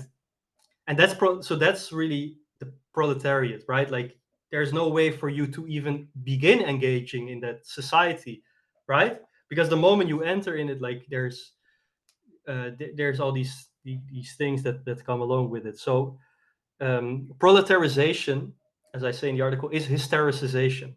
If capital is a perverted drive that we hook into, proletarization really is the brakes within capital that we can be like, wow, I really cannot function within capital. Like I can't get a job, or I can't normally pay my bills. Why am I in debt? Why can't my business just grow? Like all of these things, they are proletarization. And the wild thing here, let me just close the window a little bit. So the wild thing here is that in a way, proletarization is class-based and it is not class-based. It is class-based because of the examples I just gave. But on the other hand, what happens when the working class conceives of themselves as future millionaires? I'm alluding to a certain popular slogan that the working class in America conceive of themselves as, we're just like temporarily broke, but actually we're millionaires, but we just have to, live up to that. So, we'll go in debt, but, like, of course I'll be a bit. So, like, that's kind of what capitalism does. So the crazy thing is, and yeah, before giving it back to you, this is where I really want to mention subsumption. So for Marx, there's two types of subsumption. There's two ways in which capital subsumes the labor process. There's what he calls formal subsumption. So you can think about a pre-capitalist communities that sustain themselves, but as soon as they are subsumed by capital, they don't just produce for their own sustenance, but they produce for the market, right? To sell their labor product, not just because they can, and then this year they had a lot of things, so they can just sell a lot of, but really it becomes in service of capital. So real subsumption for Marx then is when capital not only dominates the labor process externally, it's not only that now externally the goal is capital, but the very way in which we do labor, so the way how we relate, what machines we use, what tools we use, what like how we work, in the sense also of like when in the day do we work. Maybe it's 9 to 5, like this is a typical capitalist way of working, right? Like from 9 to 5 and then weekend and stuff like this. So but what capital does, it doesn't just dominate labor from the outside as it was in the start, but it goes inside of the labor process to pervert it for the goals of capital, for efficiency, right? So today, and this is, I'm getting this from I believe Balibar and Zizek, and there have been some others too. I'm trying to really think this through. We are not just there's not just formal subsumption and real subsumption, there's also total subsumption. And so total subsumption is not just that that capital enters into the labor process, but it is that the labor power itself, to speak in a technical term, or what we can also call the workforce itself, conceives of itself as capital. And this, what you can see here, for example, in the figure of the self-entrepreneur, right? Like in a way, like and more people, especially of our generation, millennials and Zoomers, like we all conceive of like lots of people, we conceive of ourselves as entrepreneurs, right? But like, what do we really own? We don't know. We don't own anything. Like, we own our wage labor, maybe our bodies, like this stuff we're doing on the internet. How much do we really own that, right? Like, it's about these proprietary companies that just yeah. So anyway, but so it's false, but also it's true. Like, so you have like the figure of the proletarian capitalist, which is like the biggest heresy for me to say. Like, every Marxist would probably hate if I said such a thing. That's why, like, I've never really heard it. But it's really like, it is how we conceive of ourselves, and that self-conception, that's what the Marxist point again. That's a fetish. So you see, like, that's the weird thing about Marxism, right? Like, it describes a process, MCM, or describes maybe like proletarian capitalist, and then it says, well, but this process is actually an illusion of capitalism. So first we have to know what is the fetish that we are already working with, to then dismantle and disarm it. And this is really, honestly, this is how psychoanalysis works too. Like, you listen to the subjects and the hysterical speech. You are addressed. You take yourself to be an addressee, right? As an analyst, you're like, yeah, I am the listening ear, but at the same time, you're not a listening ear to keep affirming that and validate this person, but actually for them to come to a point of real silence, right? Because that's where they can find like a core of freedom, because that's what madness, crazily enough, is like, not working properly within capital or not working properly within social life. It's like, yeah, you can try to pathologize that, put it in a corner, put it away. Psychoanalysis and Marxism both are similar in their methods, in that they're like, actually, this thing which you think is an exception to the rule is actually necessary for the rule to sustain itself, and uh, you cannot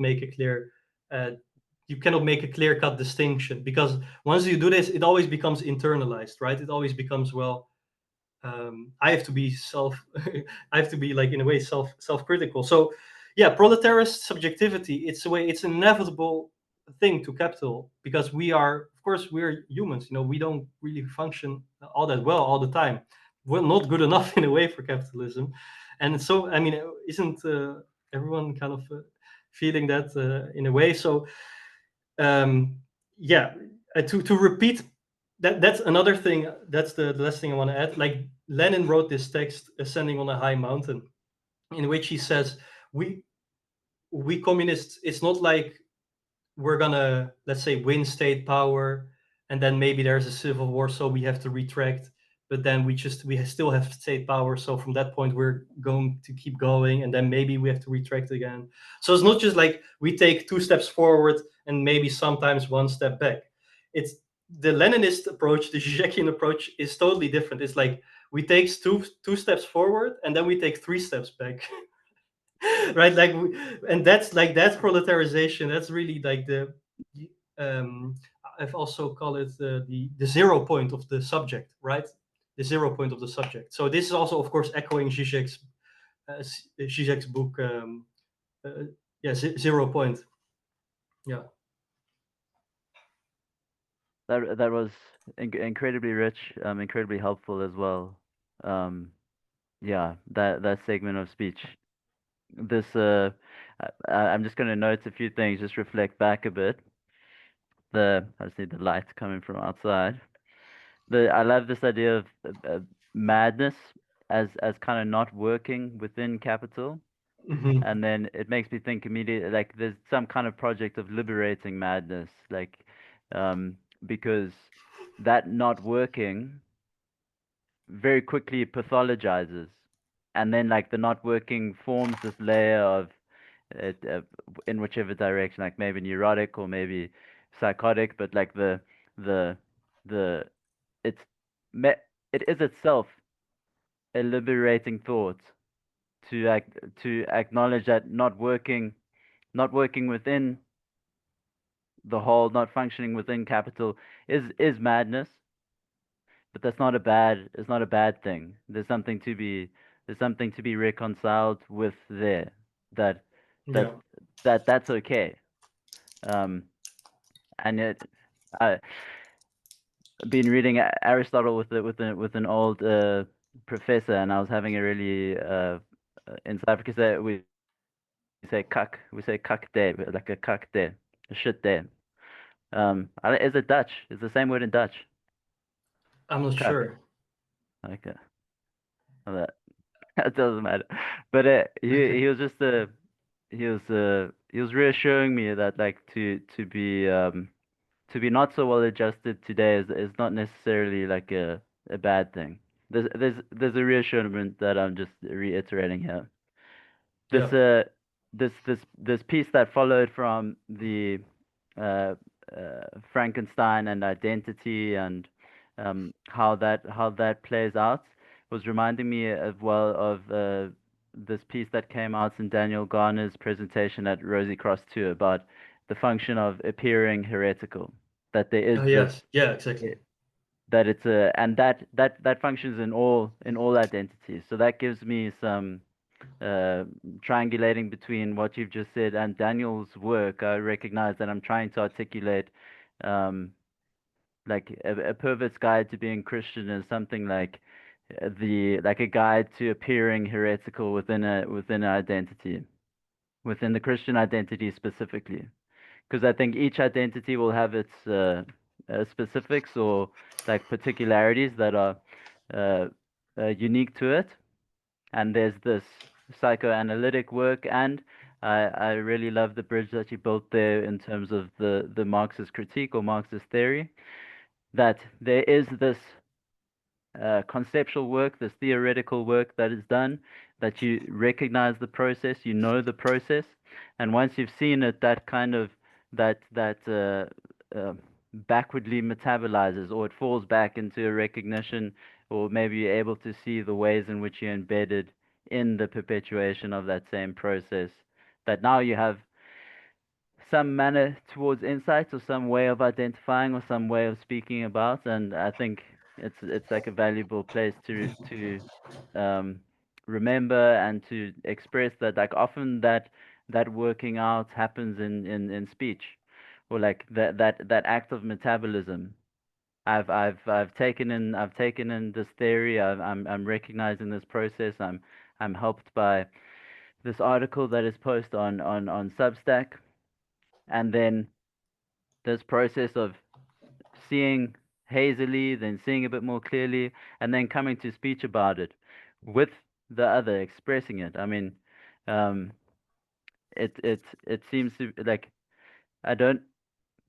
It seems a very privileged context in terms of that, Yeah.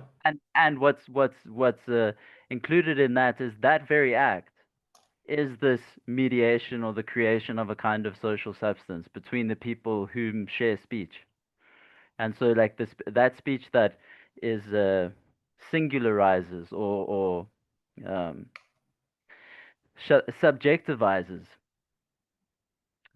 which has this Yeah. almost necessity that it happens with another, or in the context of another. And there are ways in which we even our isolation can be full of others. So there is this, and maybe um, this line of thought about this like a true silence, you know, which is often it's often the moments into that can be disturbing, or there's like a perplexing into, and that's what, like the Socratic notions of like aporia, like the function of aporia and Yeah. the nursing of aporia, like to mutually mediate and uh, move toward and help one another come to a space of uh, silence, and that it's okay at that point, um, which links that kind of madness, that madness business. I don't know if it's a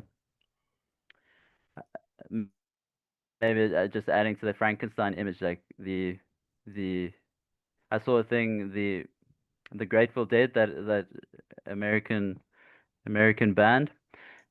Um, Jerry Garcia, he was obsessed with Frankenstein. Um, I saw a little bio thing about him. It just he couldn't get enough of Frankenstein. Um, Grateful Dead is a lovely name, but I'll just add it there. Um, Gratefully Dead. Like there's we've covered so much space material. Um, in the beginning, it felt quite chaotic for myself, organizing thoughts. You've really benefited me in the way you've laid things out, responded, brought in examples.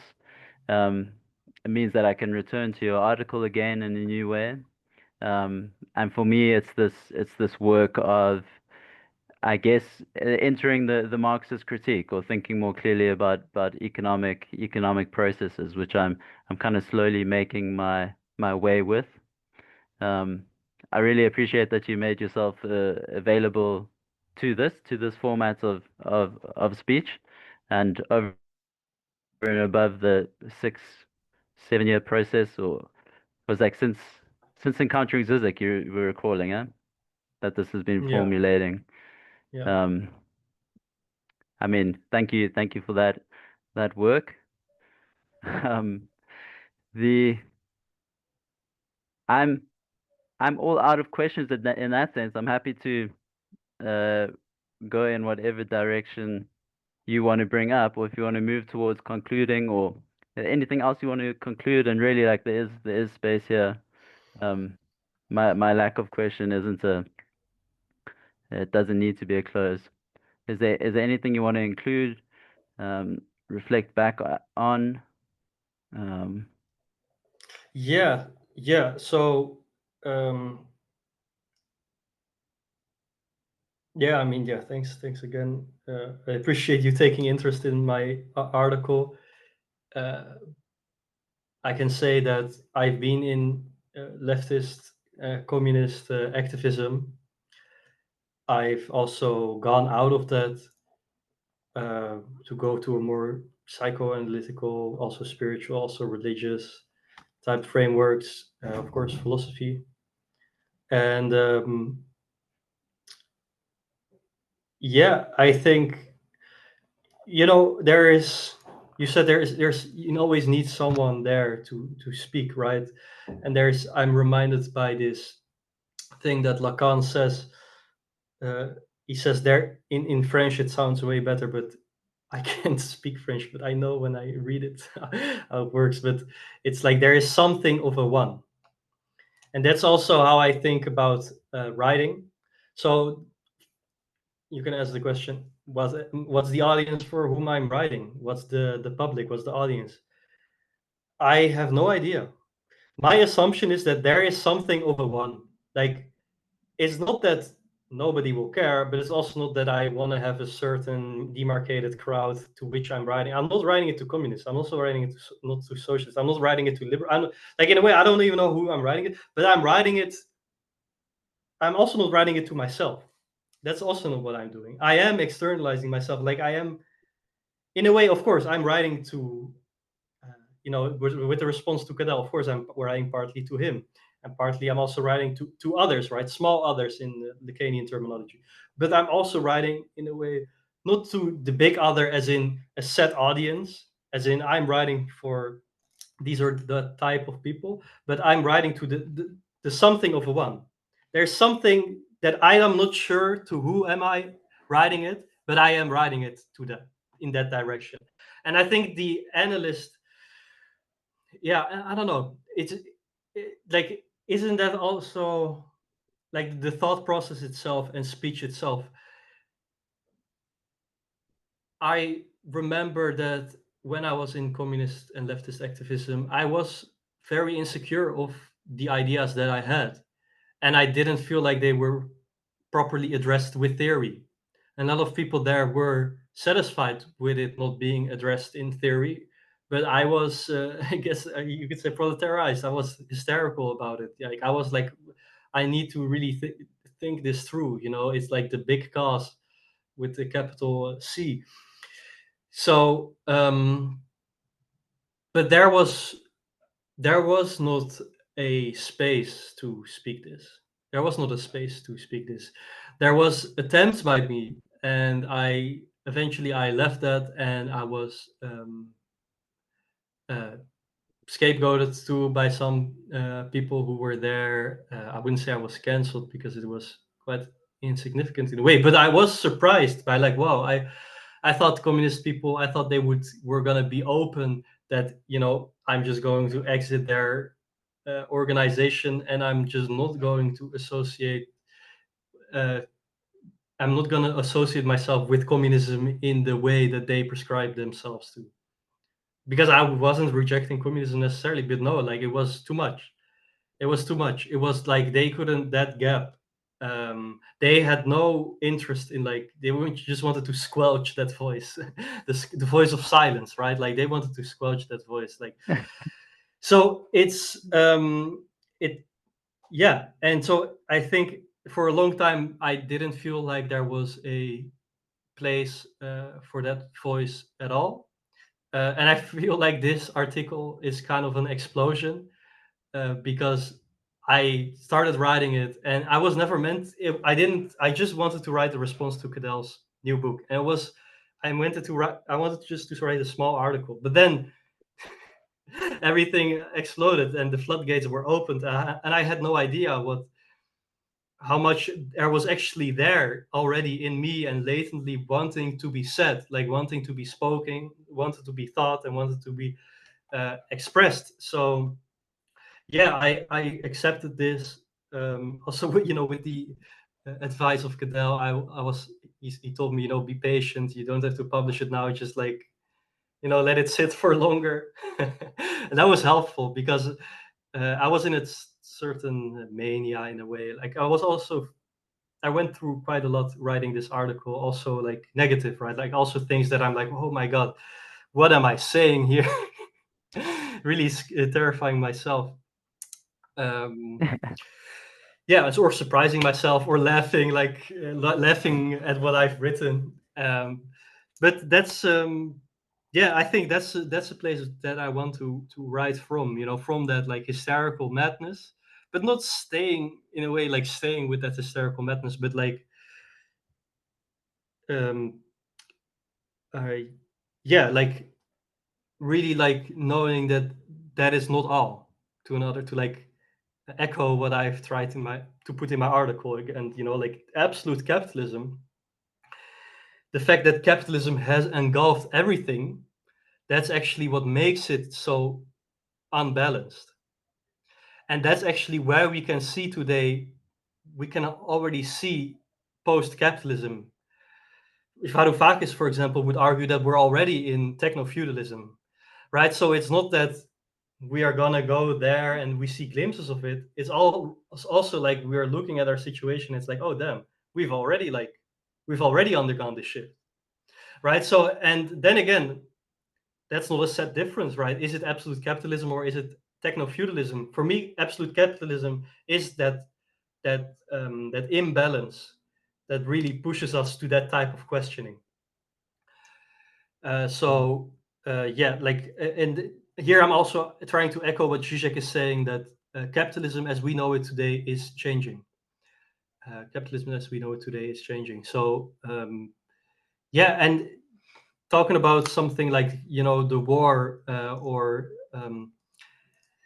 other things that are not reducible to state and market, like who would have imagined that it's actually that after neoliberalism there's going to be mass spending again, but it's not just going to be mass spending again in the economy for the sake of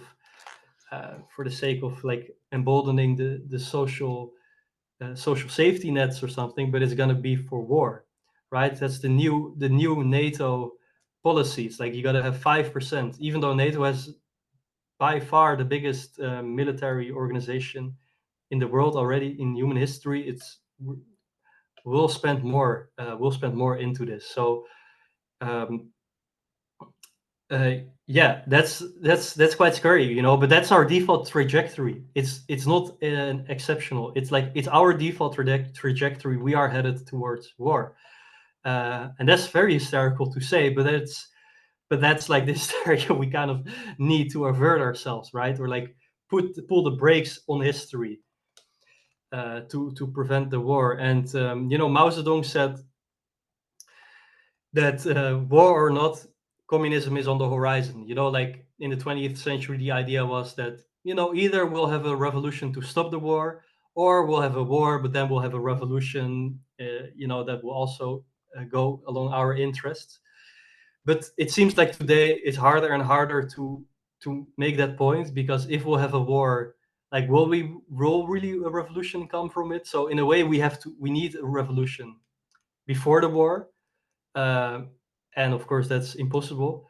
But it is both a social and a political revolution. So that's for me also central.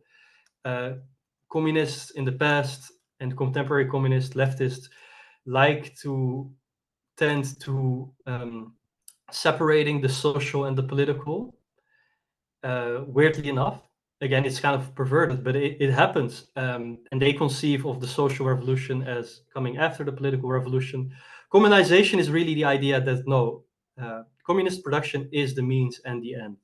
Like it has to come from the rituals of subjects. It has to come from the drive, right? Like not simply like charity or something, not at all, and also not simply political activism, but there has to be some, how do you say, like an ardent, enthusiastic, like religious, devout, social practice within capitalism, uh, and yeah, so these are really what maybe that is the lack in this article. Maybe I want to end in this way, that what did this article bring me to? It brought me to the lack um, of communist rituals and a communist second nature, right? So it's not about returning to nature; it's about a communist second nature.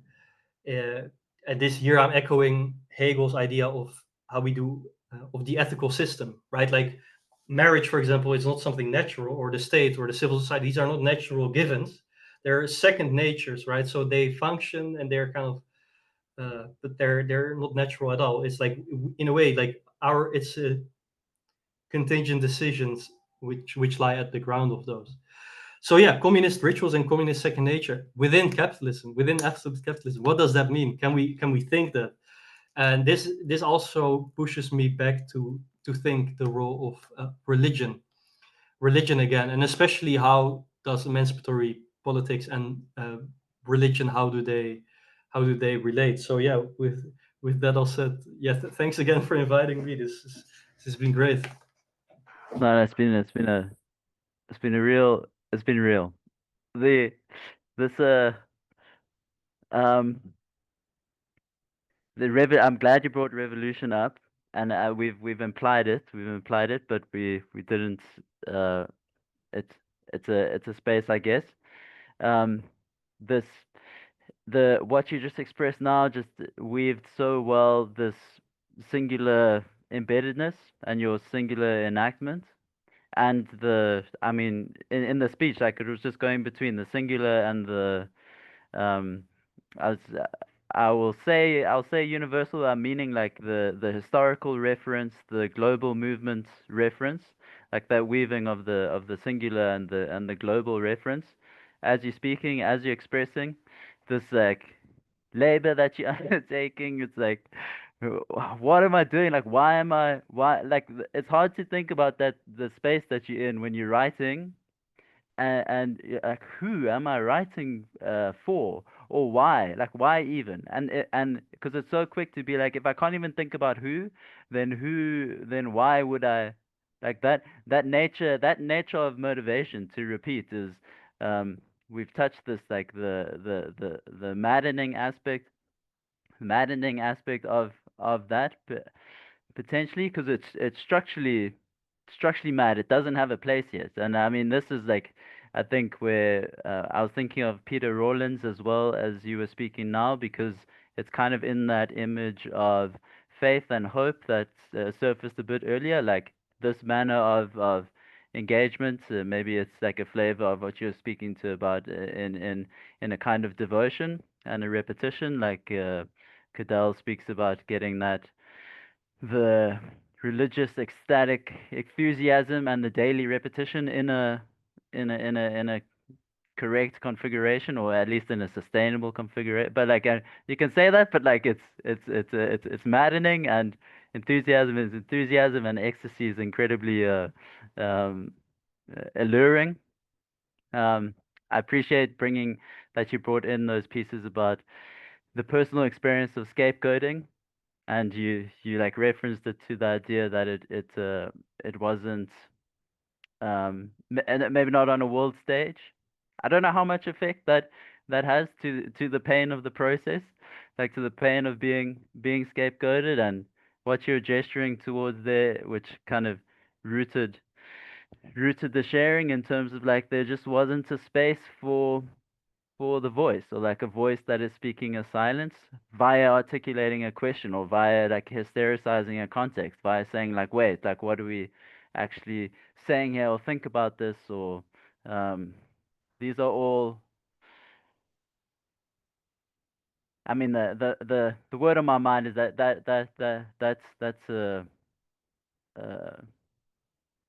it's like a religious subject, but that what another gift in the article was your Zizek references, and there was a paper. I think it's a paper. Can we leave the capitalist discourse without becoming a saint?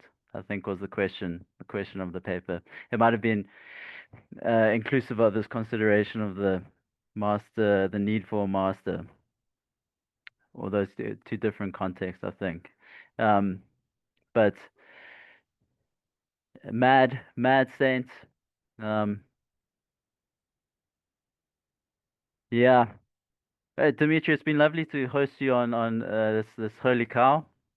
Um, I'm sure we'll speak again.